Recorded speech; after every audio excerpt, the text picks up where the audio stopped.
Et bienvenue dans le podcast qui t'aide à identifier tes stratégies de motivation, d'intégrer et d'obtenir des résultats dans tous tes domaines de vie, que ce soit pour ton développement personnel, pour ton couple, tes relations avec tes enfants, ta performance au travail ou ton leadership dans tes relations sociales. Bien souvent, je m'interroge parce que dans un système où avoir de l'ambition, avoir de l'audace, se développer personnellement et professionnellement et gagner de l'argent est encore critiqué et bien sûr dénigré. Dans un monde où la culpabilité et la honte prennent le dessus sur l'enthousiasme et la joie de vivre, sur la volonté et la détermination, mon interrogation est comment nous devons choisir entre le sens et la réussite ? Comment devons-nous choisir entre l'authenticité et l'adaptation, entre la sincérité, l'estime de soi et le courage d'être soi ? Comment devons-nous choisir entre l'engagement et la réalisation, entre la vie de nos rêves et faire la différence dans la vie de milliers de personnes ? Comment pouvons-nous être des humains, des chefs d'entreprise, des chefs de service, des soignants, des investisseurs dans le domaine de la santé, des thérapeutes, sans sacrifier nos rêves et ce qui est vraiment essentiel pour nous. Mon nom est Sylvie Vanneville et bienvenue dans le podcast qui t'aide à cultiver un esprit gagnant.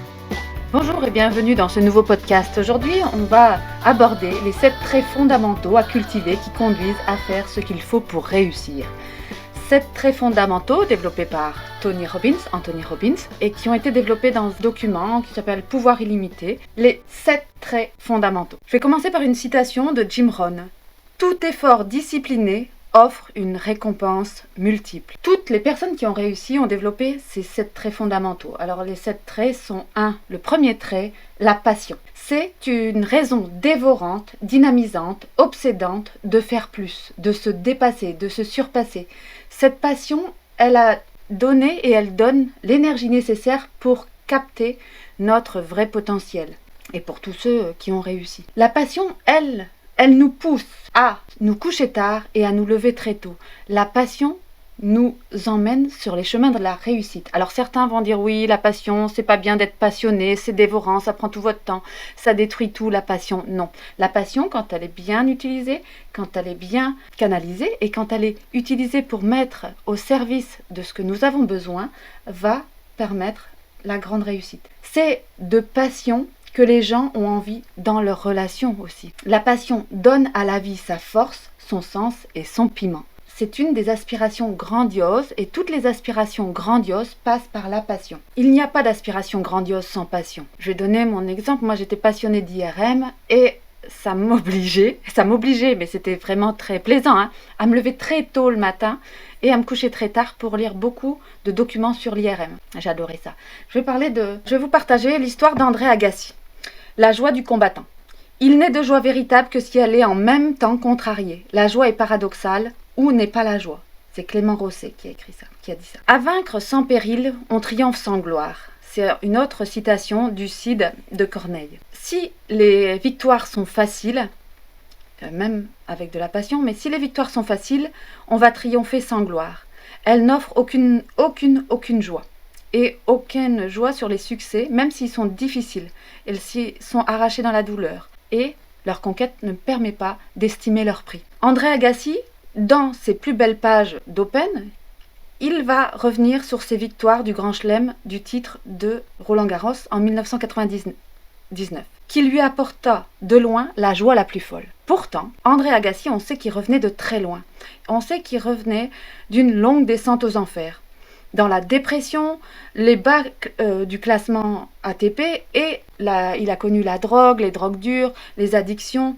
Il va être au plus bas, André Agassi, alors qu'il avait connu les plus hauts. Il domine, André, le tennis mondial au milieu des années 90. Il est le kid de Las Vegas. Il a connu un passage, lui, à vide. Ce qu'il avait toujours pressenti est devenu une évidence. Il ne savait pas pourquoi il était devenu tennisman. En fait, son père, obsessionnel, l'avait forcé et l'avait obligé à jouer et à tirer contre une machine qui renvoyait les balles. C'est même son père qui avait confectionné cette machine qui renvoyait les balles.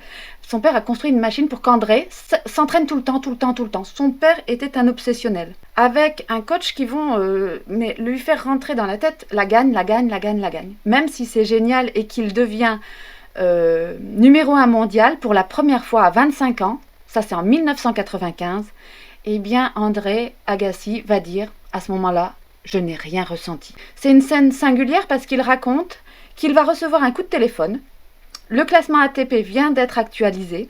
La bonne nouvelle ne lui fait rien du tout. Rien, il est vide. Il marche dans la rue, absent, et il ne ressent rien. Il est vidé, ça ne lui fait rien. Il se dit qu'il n'a pas choisi sa vie à ce moment-là. C'est très triste quand il raconte ça. Il raconte qu'il n'a pas choisi sa vie.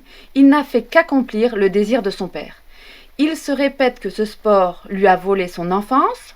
André va dire « Je n'ai pu lire aucun livre. Je ne sais rien faire d'autre que le tennis. » Et il va rester sur un trottoir, sonné, assis. Il est peut-être le meilleur joueur au monde, mais il déteste le tennis. Déteste, ça veut dire qu'il n'est pas du tout un passionné, hein. Premier trait, la passion. Il découvre peu à peu, en même temps, le vrai visage de sa femme. Vous connaissez certainement pour les plus anciens d'entre nous. Les plus jeunes ne connaissent peut-être pas l'histoire qui va le mener à une grande tristesse, parce qu'il va se mettre en couple avec l'actrice et mannequin Brooke Shields. Et il va décrire que, elle va décrire que c'est un égoïste et qu'André Agassi est superficiel. Et elle aussi. Ils vont passer leur temps, ils vont se marier, mais ils vont passer leur temps qu'à se croiser. Il préfère lui rester dans sa maison le soir, quand elle préfère sortir, s'amuser aux soirées mondaines. Et elle s'en fiche qu'il a des compétitions. Elle rentre tard et elle fait du bruit, etc. quand il a des compétitions le lendemain matin et qu'il doit s'entraîner. Il ne trouve plus le goût à rien, mais il va finir par divorcer. Il va cesser de s'entraîner. Il va commencer à décliner, il va grossir, il va se droguer, il va perdre quasiment tous ses matchs et dégringole jusqu'à la 300e place du classement ATP. Vous imaginez, il était à la première place.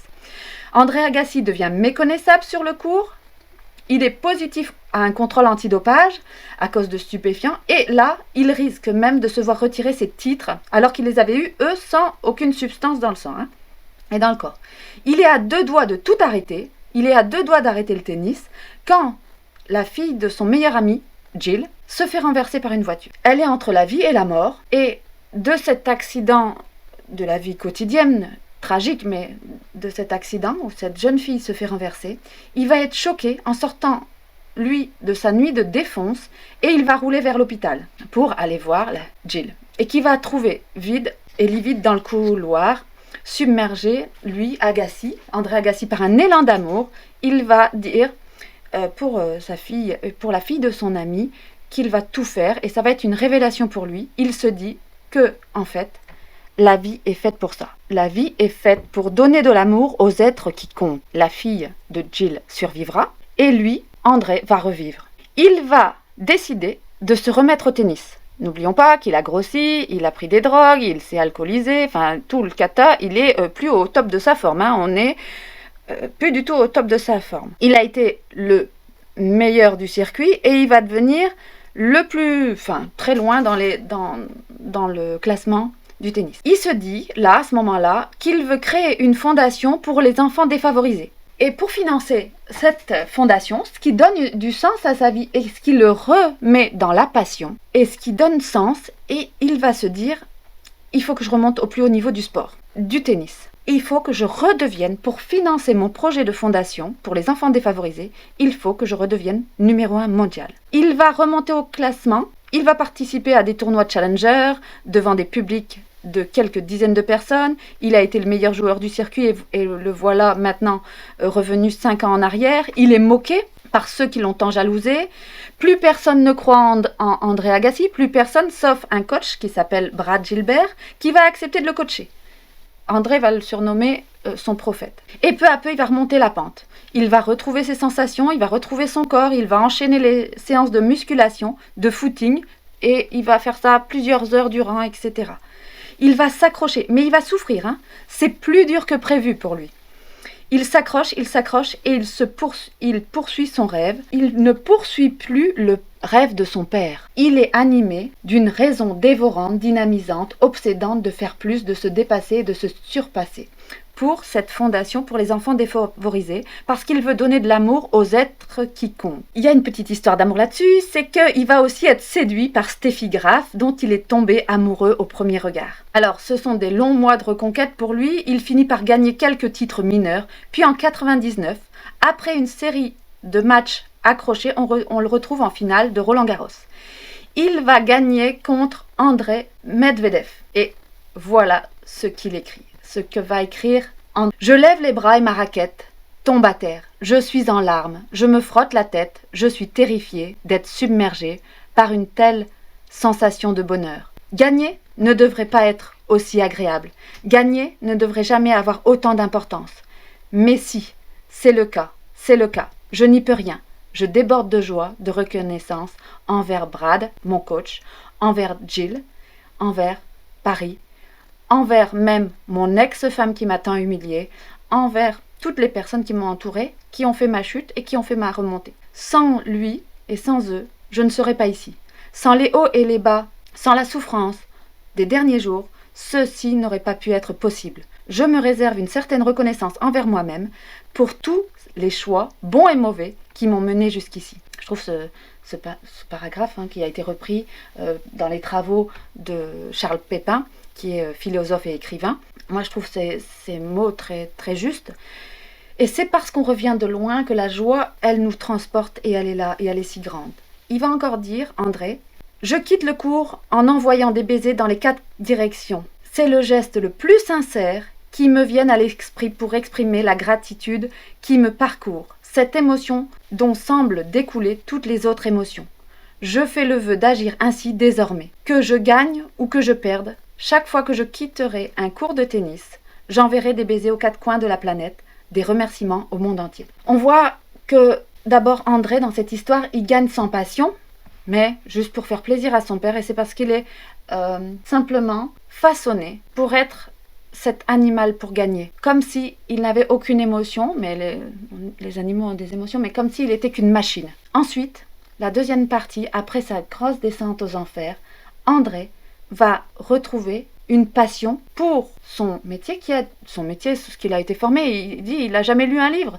Il en veut à son père de ne pas avoir pu prendre du temps à étudier, à lire. Il ne sait rien faire d'autre que le tennis. Et il va se dire, si je sais faire que ça, je vais utiliser ça, j'y remets de la passion et je vais donner de l'énergie nécessaire pour pouvoir y aller. Donc ça, c'est le premier trait de la réussite, être passionné par ce qu'on fait pour pouvoir retourner dans la joie. Alors, la petite anecdote raconte aussi qu'en 1999, André Agassi et ses proches fêteront ce triomphe toute la nuit dans un petit restaurant italien au cœur de Paris, en compagnie de John McEnroe, qui tiendra à les rejoindre, et de Borg, qui l'appellera sur son portable. Borg, il va appeler John McEnroe pour lui dire que c'est la plus belle victoire de l'histoire du tennis. Donc, André Agassi, suite à ses réussites, à son retour au grand niveau, il va pouvoir créer l'André Agassi Fondation. Et il investira tout l'argent qu'il gagne pour donner aux enfants. C'est la classe d'André Agassi qui est revenue de si loin. Il y a cette même histoire avec Travolta, qui descend aux enfers, qui remonte. Dans les années 80, il est au top, en 90, il descend, et en 94, il remonte au top. Et on sait que ça, ils ont retrouvé leur passion, ou ils ont acquis une passion pour pouvoir avancer.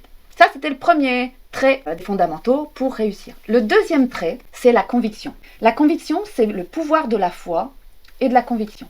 Si nous croyons à la magie, nous aurons une vie magique. Citation de Tony Robbins. Ce que nous croyons vrai, ce que nous croyons possible, devient vrai et possible. Nous devons transformer nos convictions afin qu'elles nous aident à réaliser nos désirs les plus chers. Les individus qui réussissent savent ce qu'ils veulent et ont la conviction qu'ils peuvent l'obtenir. C'est la ferme conviction. Beaucoup de gens sont passionnés, mais manquent de conviction, à cause des limites qu'ils se posent et qu'ils croient vraies.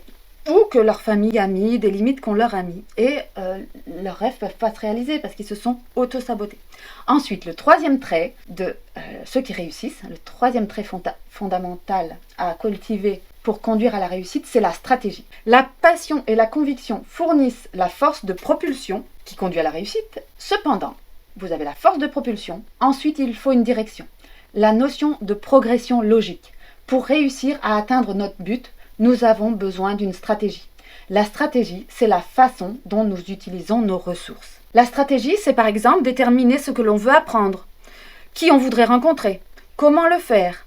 La stratégie, c'est aussi des stratégies de communication, de manière d'obtenir ce qu'on désire, mais c'est aussi des stratégies d'apprentissage, des stratégies de mise en place de routine journalière, par exemple. Pour un sportif, la stratégie, comme André Agassi, il va se remettre à courir, à faire des footings, etc. et à s'entraîner.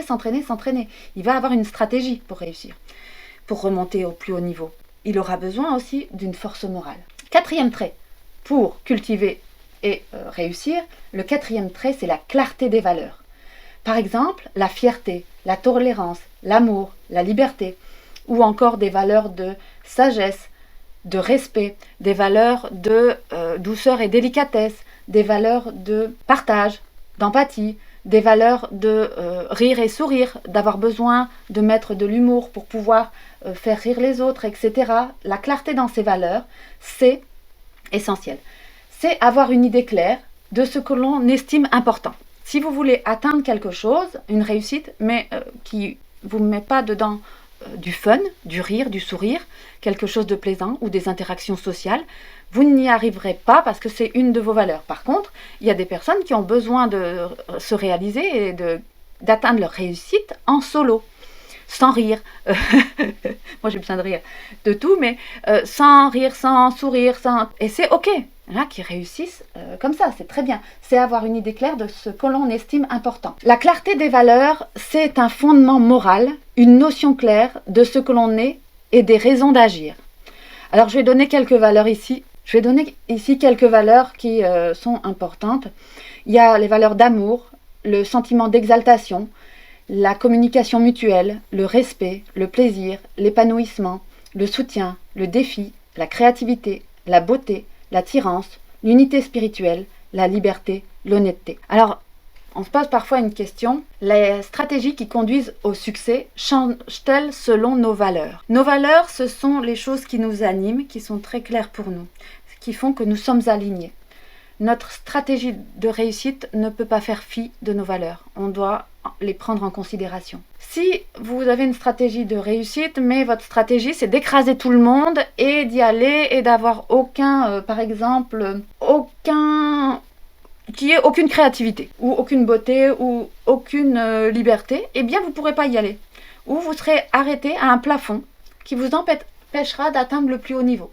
Parce que vous n'aurez pas respecté vos valeurs propres. En fait, chaque personne, si elle ne respecte pas ses valeurs, va finir par se saboter et saboter sa propre réussite et son auto-sabotage. J'ai en exemple une personne que je coach qui est dans le sud, sur Montpellier, qui est un très grand chef d'entreprise et qui gère une très grosse équipe, qui a l'habitude d'aller chercher des réussites, et lui c'est un challenger. Et à un moment, il n'arrivait plus à dépasser ses réussites parce que la croyance qui le limitait, c'est si on gagne beaucoup d'argent, on est un voleur. Et pour lui, cette valeur n'était pas possible d'associer sa réussite au vol. Donc, on a dû travailler à lever cette croyance limitante. Il n'est pas un voleur. Il crée du travail, des richesses, des produits qui sont vendus dans toute la France, dans les rayons fruits et légumes pour pulvériser de l'eau dans les rayons fruits et légumes. Et il fait que ça, c'est son business. C'est son business avec une grosse équipe, monteur, une équipe de concepteurs, etc. Et à un moment, il était bloqué dans ses valeurs.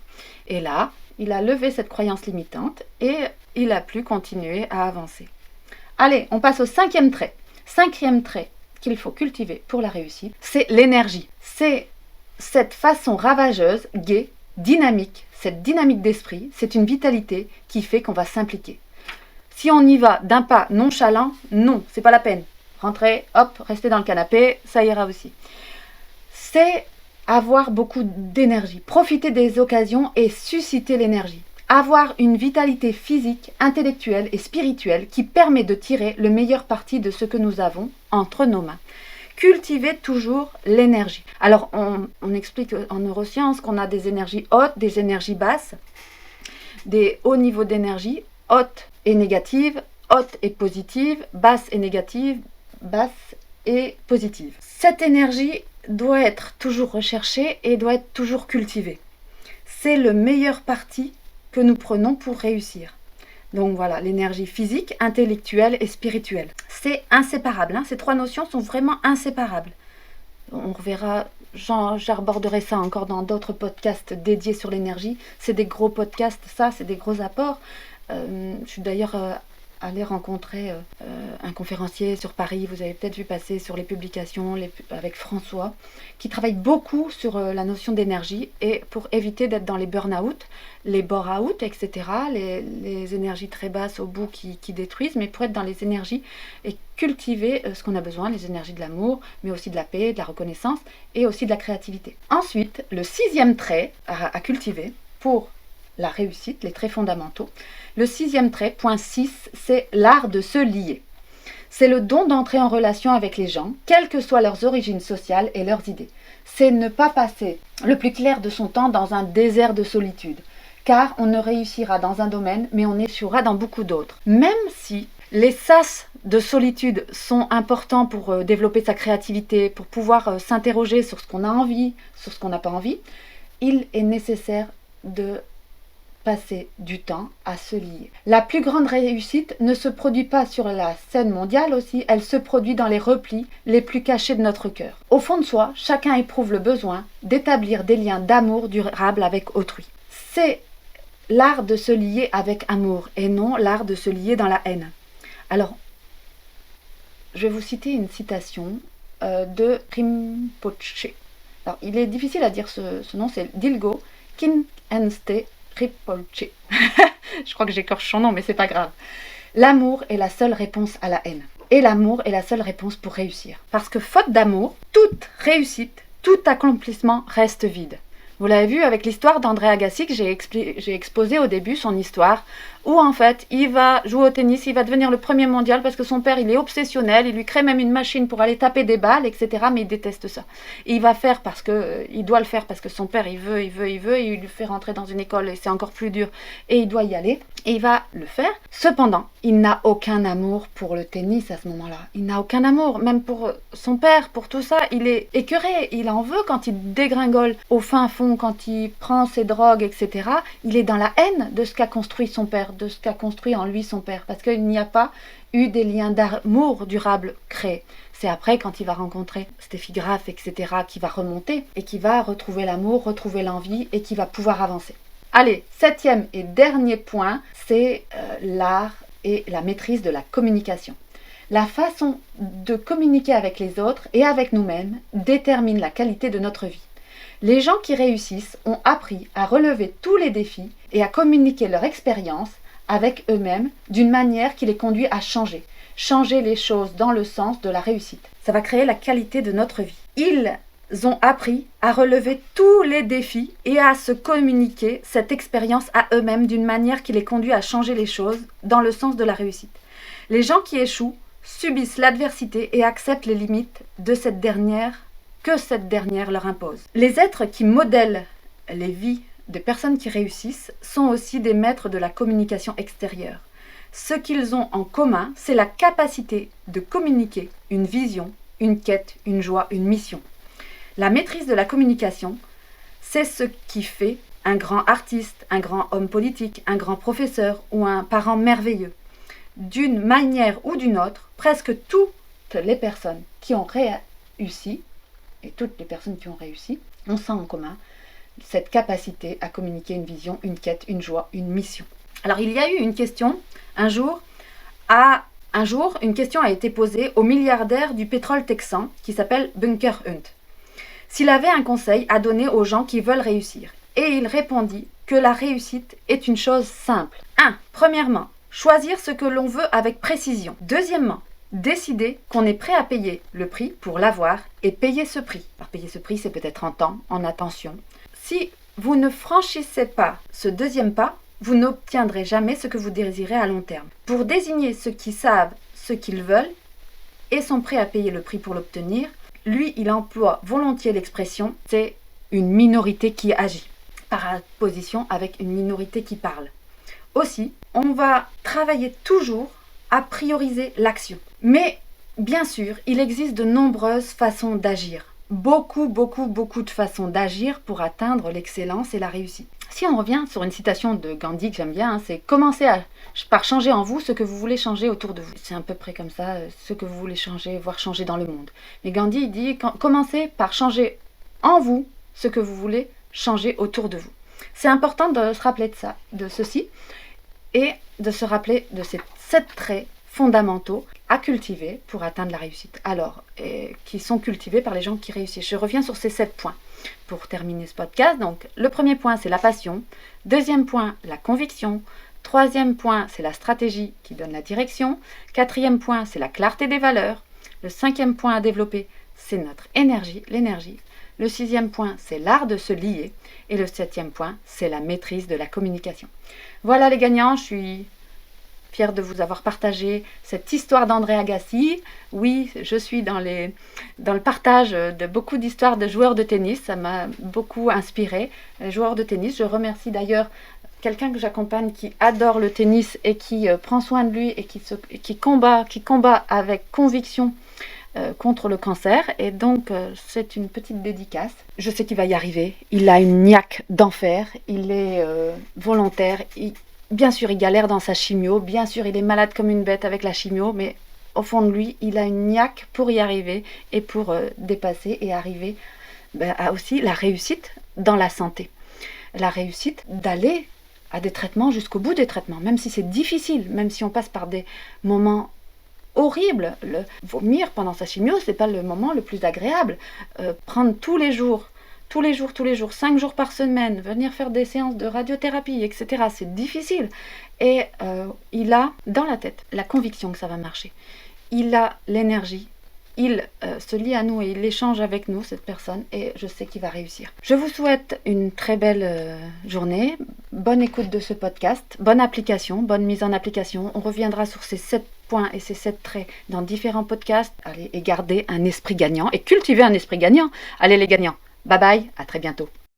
Voilà pour ce podcast de la semaine. Pour chaque mercredi, une nouvelle publication de podcast et c'est un plaisir que je partage avec vous.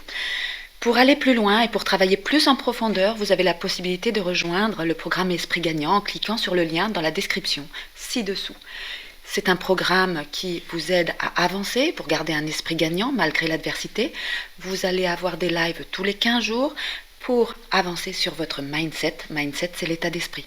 Sur des sujets de la semaine ou de la quinzaine, on va travailler ces différents sujets avec des exercices et on va approfondir toujours plus avec des exercices en PNL, en neurosciences, en thérapie comportementale, en introspection. On va avancer sur vous-même pour vous garder un esprit gagnant et récolter le fruit de vos réussites. Je le rappelle souvent, nous récoltons ce que nous semons.